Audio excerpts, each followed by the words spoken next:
Salomão, presidente da República, Jair Messias Bolsonaro, seus ministros que o acompanham, parlamentares e os senhores que representam aí o setor produtivo do Brasil. Então, dando as boas-vindas a todos, teremos aqui a imprensa também acompanhando a nossa reunião, agradecendo a presença de todos. Então, passo a palavra ao presidente Bolsonaro. Bem, bom dia a todos. Prezado senhor ministro, presidente do Supremo Tribunal Federal Dias Toffoli, muito obrigado pela acolhida, da forma carinhosa como o senhor nos recebeu aqui.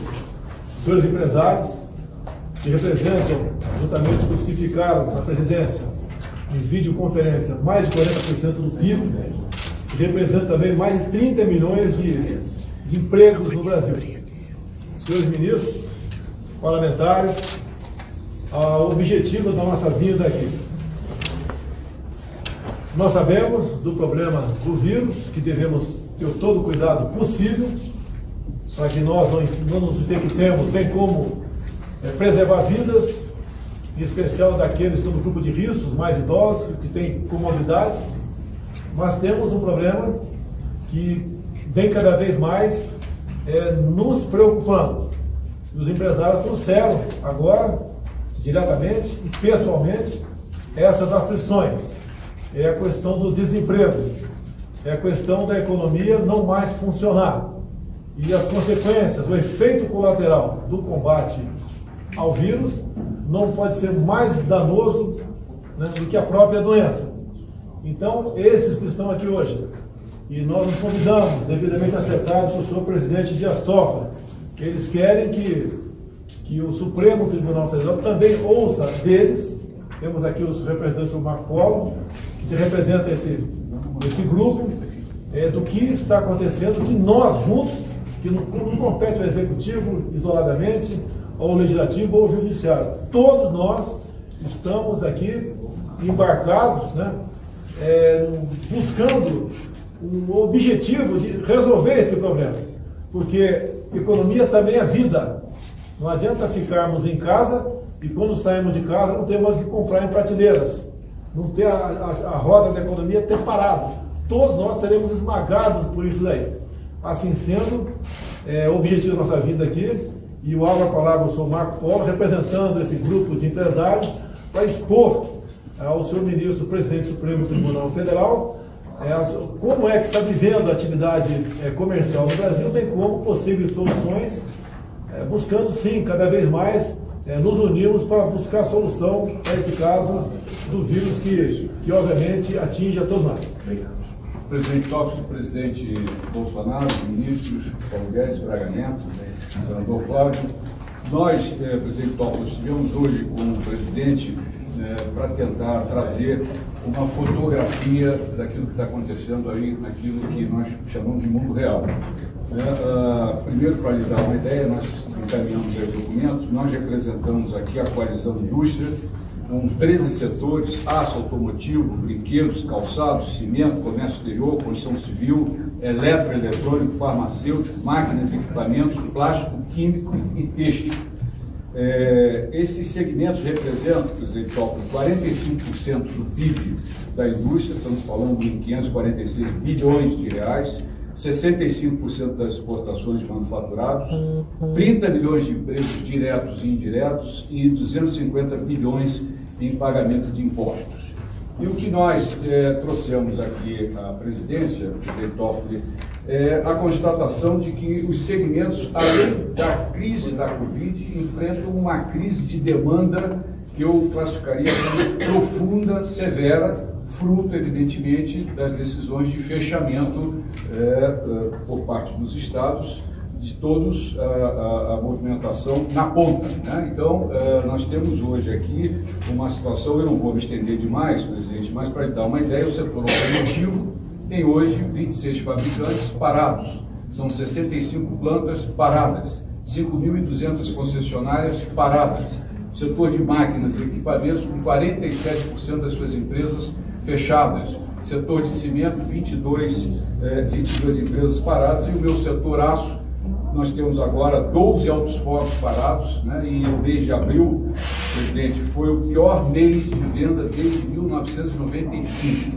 Então, hoje, esses segmentos operam com uma queda de vendas no mês de abril em relação a março de 50%, e estamos trabalhando com uma ociosidade de 60%. Então, essa fotografia, presidente, é uma fotografia que constata que existe aí a necessidade de que a gente comece a colocar roda para rodar, né? Quando normalmente a imprensa nos pergunta se não seria o caso de esperarmos um pouco mais, 15, 20 dias, para poder atender às recomendações da Organização Mundial da Saúde, o que a gente procura dizer é que nós não paramos. As atividades essenciais, as atividades prioritárias não pararam. E não pararam com os nossos colaboradores operando com total segurança e com total saúde, evidentemente que seguindo as regras e os protocolos. Então, a nossa percepção é de que essa flexibilização já poderia ter ocorrido, evidentemente, com todo o regramento necessário, de forma que a gente conseguisse voltar a ter atividade. A nossa grande preocupação é que a crise da Covid, a crise da demanda, ocasione uma crise social por conta da questão do desemprego, né? E essa é uma crise que a gente reputa também como extremamente importante, que precisa ser enfrentada. Então, eu acho que, em linhas gerais, presidente, seriam essas as informações. Eu estou à disposição para complementar qualquer outra informação. Paulo Guedes, vamos falar dele. Por favor. Bom, o presidente sempre alertou para essa segunda onda. A primeira onda era justamente como é que nós vamos preservar as vidas, quando os protocolos foram seguidos. E a segunda onda era essa, que é o colapso na economia. Nós conseguimos, através de várias medidas, por orientação do presidente, preservar vidas, seguindo primeiro o protocolo da saúde, mas também preservar empregos. Enquanto lá fora, nós temos notícias que em 5 semanas os americanos empregaram 26 milhões de pessoas no mercado formal, nós preservamos 5 milhões e 500 mil empregos através dos vários programas que lançamos. Lançamos também o programa de auxílio emergencial, que já passou de 60 milhões de pessoas atingidas, para justamente preservar os sinais vitais da economia brasileira. Como disse o Marco Polo, a economia ainda está pulsando e os sinais vitais estão preservados por causa dessas camadas de proteção que nós lançamos. Agora, qual é a duração desse efeito? Nós temos aí 2, 3 meses que podíamos estar protegendo a economia, protegendo a renda das pessoas, mas a informação que nós tivemos e que o presidente pediu, então, que os empresários viessem compartilhar com o Supremo, é exatamente que, embora nós tenhamos lançado aí 2, 3 meses de camadas de proteção, talvez os sinais vitais não consigam ser preservados tanto tempo. Talvez a indústria entre em colapso antes.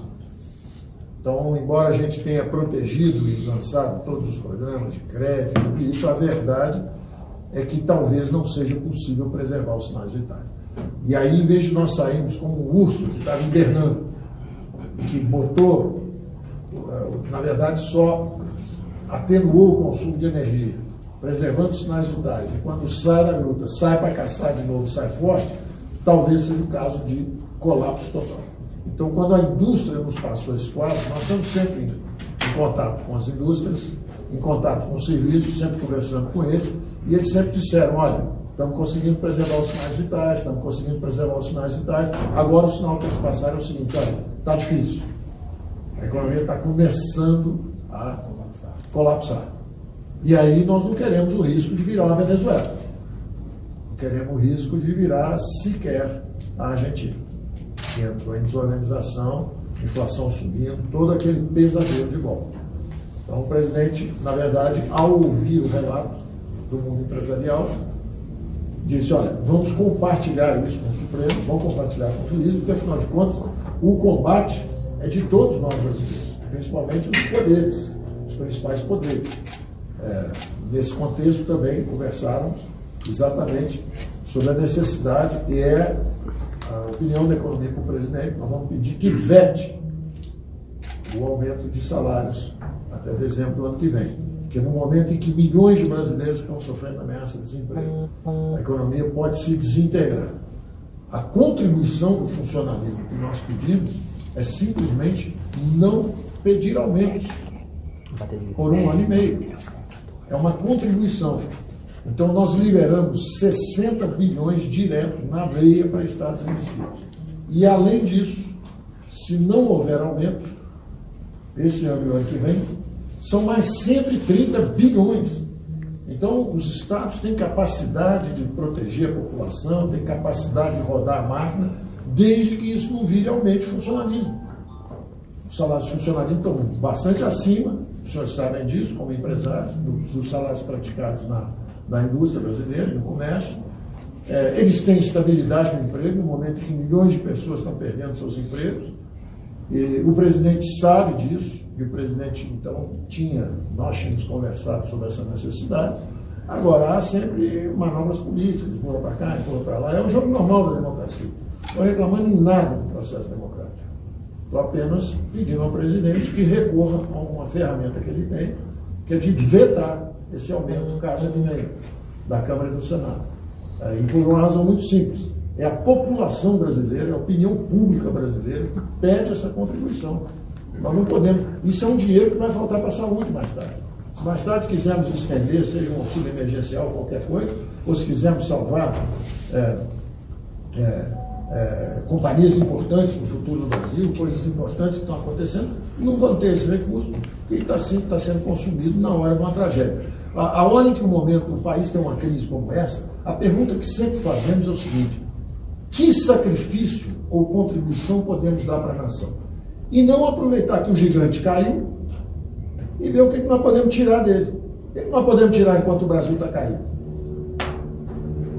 Essa não é a atitude correta. A pergunta de sempre é como vamos contribuir e não o que podemos tirar.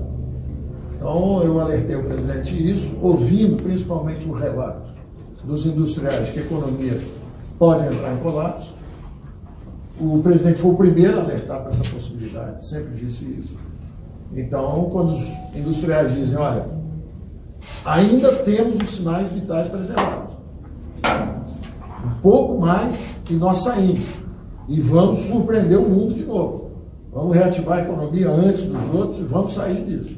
Então, no momento em que eles endossam esse relato e essa preocupação do presidente, o presidente falou, vamos ao Supremo, vamos levar essa consideração lá, para que todos saibam o que está acontecendo. Meus senhores, complementando aqui, o senhor Marco Polo e o senhor Paulo Guedes, tem um decreto presidencial que define o que são atividades essenciais. O que não está ali ficou a cargo dos governadores e prefeitos, conforme a decisão do próprio Supremo Tribunal Federal, de decidir. E pelo que parece, alguns estados foram um pouco longe, eu digo alguns estados, nas medidas restritivas. E as consequências estão batendo a porta de todos. 38 milhões de informais e autônomos ou perderam a renda ou tiveram essa renda substancialmente reduzida. No parte da formalidade, quem tem carteira assinada, segundo o ministro da Economia me disse agora há pouco, está batendo na casa de 10 milhões de desemprego. Esse número tende a crescer. Por isso, esse grupo de empresários, não é a primeira vez que se reuniu com a semelhança dos senhores, nos trouxeram essa preocupação.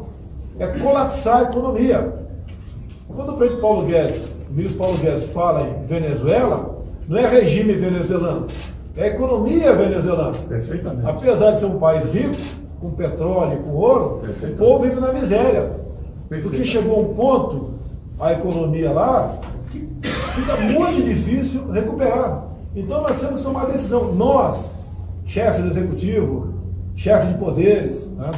Nós temos que decidir. Muitas vezes vem que o senhor Dias Toffoli toma medidas aqui, que ele sabe de um lado ou de outro, ele vai sofrer crítica. E ele tem coragem de decidir. Assim é, da minha parte, tocante ao Poder Executivo. E assim também, em grande parte, o Poder Legislativo. Então a nossa união, a coragem que nós temos para enfrentar esse problema, é que pode evitar que o país mergulhe numa crise econômica que dificilmente poderá sair dela. Até digo, senhor presidente Dias Toffoli, acabei de assinar na presença dos senhores empresários, agora há pouco, lá na presidência, né, um acréscimo no decreto de atividades essenciais, que é o da construção civil. Outros decretos eu assinarei nas próximas horas, com toda certeza. Então, o clamor que os empresários trazem aqui para a Vossa Excelência, que obviamente tem um valor simbólico também, junto a todos no Brasil, é que nós devemos nos preocupar com vidas, sim, mas também com empregos, porque economia é vida.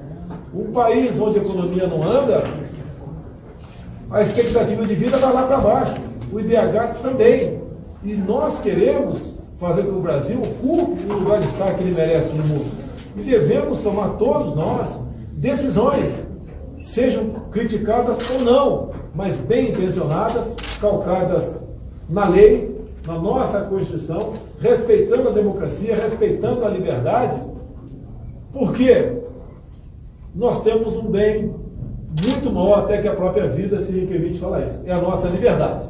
Nós não podemos perder a liberdade no Brasil. Não podemos ver, mais cedo ou mais tarde, a continuar como está caminhando a questão econômica, assistir um saque, assistir manifestações populares, que nós já vimos no passado, em situações que não eram sequer próximas a essa. Essa nós entendemos todos que as medidas tomadas pela equipe econômica do Paulo Guedes, de socorro a empresas, do auxílio emergencial de R$600, entre outras, é que está mantendo a população numa situação ainda de equilíbrio, de razão acima da emoção. Então, o senhor me permite, senhor presidente Dias Toffoli, a razão da vida dos empresários aqui, que eu sugeri a eles, é exatamente isso. Todos nós, com o mesmo propósito, com o mesmo ideal. É o Brasil realmente voltar à normalidade. Preocupados com a vida, sim. Nunca não nos preocupamos disso, mas a questão do emprego, da economia, isso também é vida. Então, esse, senhor ministro, me permite, e eu agradeço muito a acolhida que o senhor nos deu para esse momento aqui dentro do Supremo Tribunal Federal.